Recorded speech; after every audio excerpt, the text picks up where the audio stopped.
history of hip examination.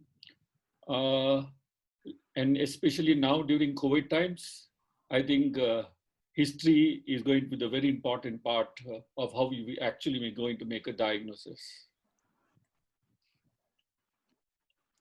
To all the young students who today are actually in a fast world, fast food, fast cars, we need to understand that a lot of things come out of experience, a lot of things come by learning. And one of the basic thing that we remember is how do you take a very skilled history taking? And this is the core art of the patient care. And I think very, very important. And it also is one thing that binds the physician and the patient together. And more important, 75% of the time you could be able to make a provisional diagnosis of your case. What are the steps normally when you come for a diagnosis? We take the history first, we go to the examination, between the two we correlate, and then we come for a diagnosis, and then finally you go for the management. Now the first thing in the history is the patient's data. And why patient data is very important. Every patient in a hospital has got a unique ID number. Now it is simply because there could be too many Manishis available. There may be too many Ravi or Atul may be available, but there may be one Singaravadi Velu. However, when it comes to too many of the numbers, you might miss out on a lot of wrong patients coming in, and a lot of times in the world this has happened. And so every patient needs to have a very unique ID number in every hospital. Then the name. After the name and the ID, what's the age? Now, why is it important for us to remember why age is important? There are certain diseases like DDH, which are seen less than 1 year of age. There are certain problems which can be seen between 1 to 2 years, like rickets and otherwise. There are certain issues which can be seen in 5, 10 years, like Perthes disease or tuberculosis. There are certain conditions just around 15 years or above, we could see probably an osteomyelitis or juvenile arthritis.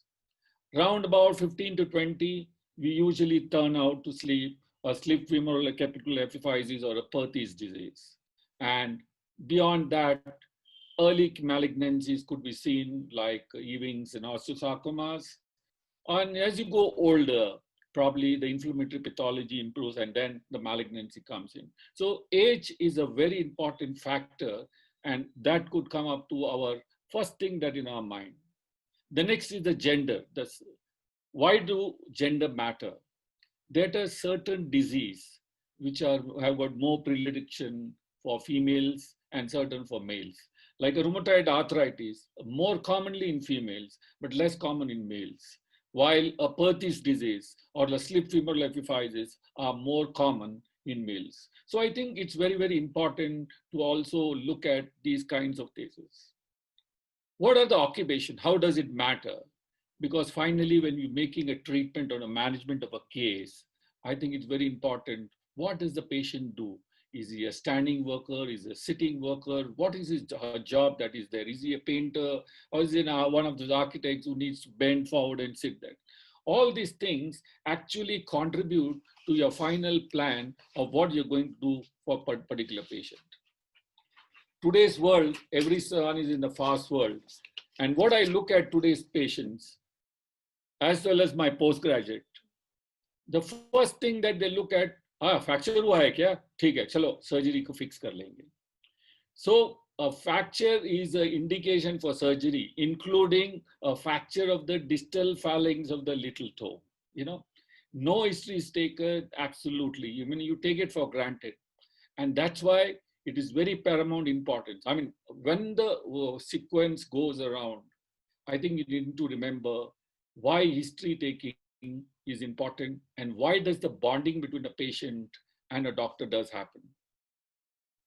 So in a typical Bollywood movie, Bollywood में एक hero रहता है, एक heroine रहती है. Okay, that's how it's all about. So a hero has got a story. He's got a story of what is present, what he is, like an Amitabh Bachchan maybe is that what he is today. But he has got a past history. He's got a personal history. He's got his history, what has happened to his family. He's got also a history of taking treatment, past and the present. History of allergies, history of birth, history of immunization, history of development disorders, history of bleeding disorders. And when it comes to a females having all this, but definitely an obstetric or gynec history. And now these are very important parameters. Look at the way things happen, and it's so very easy for us to remember these things. So when it comes to the facts, so how does it come? Complaint, present duration, present complaint, past, personal, family, treatment, allergies, immunization, bleeding disorder, OBG history. But in a history, and in an orthopedic history, there are only 5 or 6 items that one needs to remember. And those are very simple ones. Pain, swelling, deformity, limp, limitation of movement, and morning stiffness. These are the only things that are available actually in an orthopedic, so simple. So you don't have to go beyond this to look at the chief complaints. But the important thing is when you're presenting a case for your exam, there should be a chronological order of how you present the case. And the chronological order should be in such a way that if a pain has come, you can say pain since 6 months, limb since 3 months, swelling 2 months, but at each point, complete the description of one point and go to the next one. It's so very important that we need to decide the duration, the onset, the progression. And so for a history of presenting illness, it's always about the diagnostic facts that we need to talk about to the patient. So why is the diagnostic facts important? Because whenever you look at a presenting complaint, if you know, if it is present since birth, then you know it probably has got a congenital problem. If you think it has happened somewhere around after birth, but somewhere in between, then you know it's a developmental problem. If a person comes acute fever, chills, swelling, then you know it could be an infective origin. If a person comes with a poor socioeconomic factor, poor nutrition, then you know it's a metabolic part of it. And then there are seasonal variation. There is exacerbation and remission, so you know it is probably one of the inflammatory disorders that are there. And when older age, you also see degenerative changes. So I think it's very, very important that each of these are taken as a part of your taking treatment, especially as you become older. In a female, you think about commonly of a back pain that comes across, then you know it's probably because of osteoporosis. So these are constant things that needs to be understood by every postgraduate down the line. When you do not have anything where you can say that there is no obvious complaints and how do you find out, then we classically call it as idiopathic. And one of my teachers always used to say, what do you mean by idiopathic? When the surgeon is idiot and the patient is pathetic. That's the time we call it idiopathic. However, there is an entity that is available, which is idiopathic when you cannot fix it onto any particular condition. Pain. I think pain, whether we like it or not, is a God-given gift. But for pain, patient would not have come to us, nor the patient would feel that he's got a problem. In pain, you need to understand what is the mode and onset of duration, where is the location, groin, thigh, knee, whether it radiates anteriorly, medially, laterally, is it a referred pain? Is there any aggravating or relieving factor? Is there any remission or is there any exacerbation? And then you some classical talk about when you've got a night cry, you think in terms of Cox, and when you have a rest pain, you think about avascular necrosis. So pain is the most important symptoms, and I think you cannot define more than this. Is if you look at a diabetic foot, why does he get an ulcer? Because he does not have a pain and sensation. So I think it's very, very important that you need to understand, talk about pain and guide the patient so the patient will refer to you where is the pain. If you got an anterior hip pain, it could be of an arthritis or iliopsoas bursitis. It could be a lateral hip pain, could be a trochanteric bursitis or iliotibial band, especially in athletes. If it's got a posterior pain, it could be hip extensor, external rotator pathology, or if it's a referred pain, it could be referring to the knee. But I would want you to remember pain, and the way you go on doing is on this point, remember the mnemonics OPQRST. O is for onset, P is for progression, Q is for quality, R is for radiation, S for site and severity, T is for time and duration. In these six alphabets, you probably will come up to a certain limitation. Pain, onset. When did it start actually? Was it sudden? Was it insidious? What was the patient doing when the pain started? That's the point. So that's the onset. O. Progression. If you have a constant nagging pain throughout the day and night, probably you should think in terms of a neoplasia. If there is an increase and decay, this is what happens when there is a spasm in trauma, but a sudden increase and decrease, especially after NSAID, could be of an acute inflammation.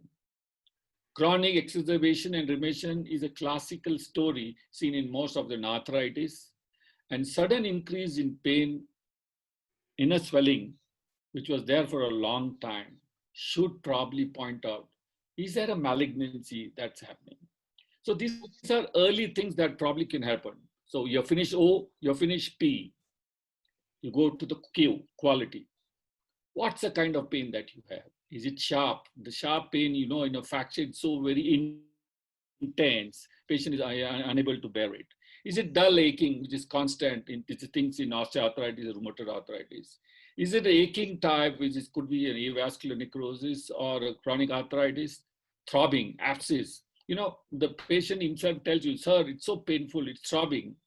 And in a classical, patient says, jalrai, it's a burning sensation. It's usually seen in case of neuralgia. Next is the radiation pain. It could be R, we're talking about, it's a sciatic can run down from the hip down to your thighs or to the foot, or it could radiate into the groin, can cause a inguinal strain. And finally, you could talk about site and severity, whether it is mild, moderate, or severe. So the last part is the timing and the duration. So OPQRST. So how much is the time? What is the duration of pain? Does the pain affect the daily life? How far can they walk? After walking for 5 minutes, 10 minutes, the pain increases. Is there a difficulty in walking up and down the steps? Are they able to do their favorite hobbies? Has their partner noticed their pain limiting them? And are they taking any regular analgesia? All this comes with some kind of a story for you to take care of it. Once you finish the pain, the next is the swelling.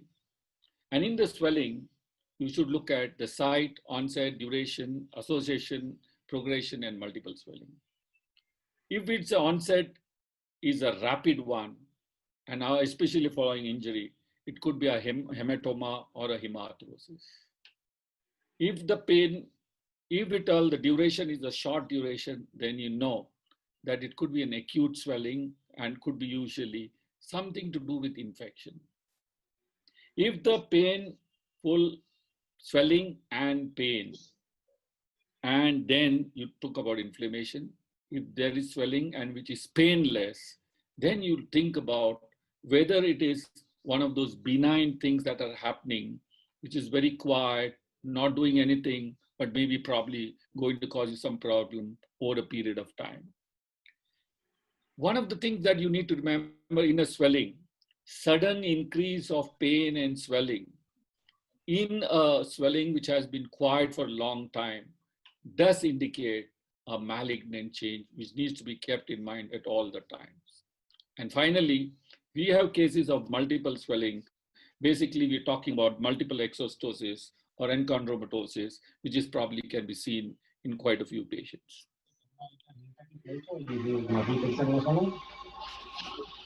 The limp. The limp is usually something that I think Dr. Tanna would be talking about in the gait part of it and how important. So I wouldn't not talk too much about it, but I think it's very important to remember what was the onset of pain and the limp, When did it started? Was it from right from childhood, or is it of a recent origin? Whether the limp is associated with pain, antalgic pain, or not. How far is this limp gradually progressing over a period of time? And does the patient actually have to hold a cane while walking, which actually reduces his pain? So usually when you talk about a limp, a painful limp is usually seen in traumatic condition, inflammatory condition, and degenerative condition. While a painless limp could be seen in poliomyelitis, in DDH, or it's an ankylosed hip. So these are issues that we probably look at when you're talking about limb part of it. After the pain, swelling, lymph, we come to the deformity.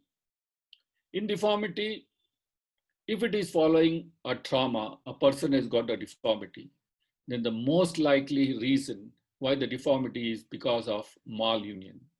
The next common, especially in forearm, it could be a Volkmann ischemic contracture, or it could be under reduced dislocation.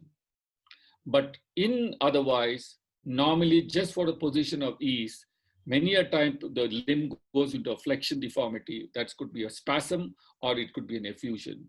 And in some condition, you have a gentle, gradual progression, especially in chronic infections.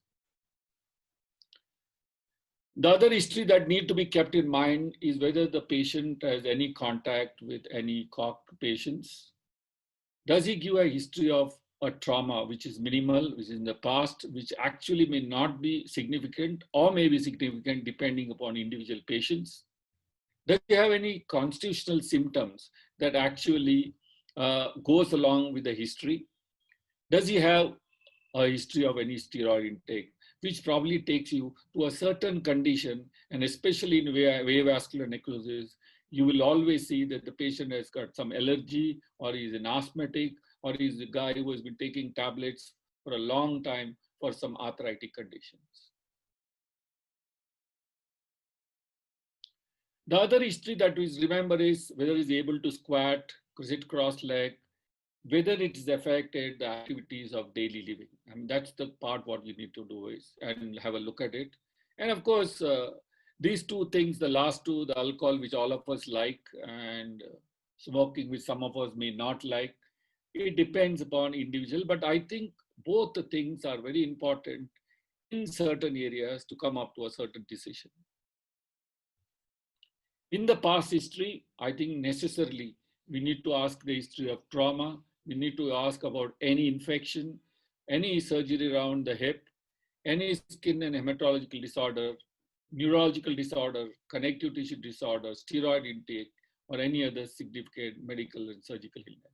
It is very, very important for us to know that. And many a time, you also need to ask the patient whether if he's got a pain in one hip, whether he's got a pain in the opposite hip, especially in an avascular necrosis, you tend to see a bilateral involvement. And that's why you should always never forget to ask the history of the opposite side. Personal history, well, this is as usual, nothing very exciting. And all these things might make a difference in the ultimate treatment of the patients. Family history, family history is important because certain genetic disorders go along with the family or the metabolic storage disorders that you see, certain dysplasia that are seen, and certain inflammatory arthritis, which are seen to be running in families. In summary of the history, we need to know whether it's of an acute origin or is it a chronic origin. Both makes a difference. One is probably acute, maybe infection, chronic, maybe degenerative. Is it progressive, non-progressive, or is it regressing? Is it monoarticular or polyarticular? Again, that makes a difference. There are certain condition or polyarticular disorders which involves a multiple joint, and so we know what's the usual diagnosis. And there are certain other etiology like traumatic, infective, inflammatory, neoplastic, or degenerative, or metabolic. We need to understand before coming to all this thing. What I would want you to understand that if a person comes with, and you take a good history, 95% of the time, we will be able to come up to a certain diagnosis. I'm not saying that we are right, but most of the time we are right. And especially during this time, we need to understand that we may not have too much time for examination. A small slide about pediatric hip. It's a very difficult to check in a child. The child will be crying, so it's very, very important that we need to make the first child accessible and listen to us. So it's going to be a difficult, and you also know there are two parents, and then the parents of the father and the parents of the mother. So it's an extremely difficult situation when you actually take care of things. But what you need to remember, all the history and findings being the same, in 0 to 5 years, you can think of DDH, Tom Smith arthritis, depending upon what are the other features. 5 to 10 years, commonly you can see infection and Perthes. 10 to 15, you see slip femoral epiphyseal infection. 15 and above, you could see later on fractures and otherwise. So that's in brief for pediatric, because I think it's very important in pediatric age group to know the history very well. What I can only suggest, and before I end, I can only tell you that unless our young graduates or the postgraduate who are actually now, we need to understand that they need to take a very detailed history. And most of the time, between me and Tanna or anyone that Rajgopal or anyone that we hear, we always, once we see a patient's history and you see him walk, I think 85% of the time we would have made our diagnosis, this is what it is. And the rest of the things is confirmation. And today, when you may not be able to touch the patient too many times because of COVID issues, a good history taking is of very paramount importance. But you should know what you look for. You should know what you should ask for. If not, you may not be able to do it. So during COVID times, I can only say this is a little short history about the history part in HIP times. Stay safe. Thank you. I'm open to any questions.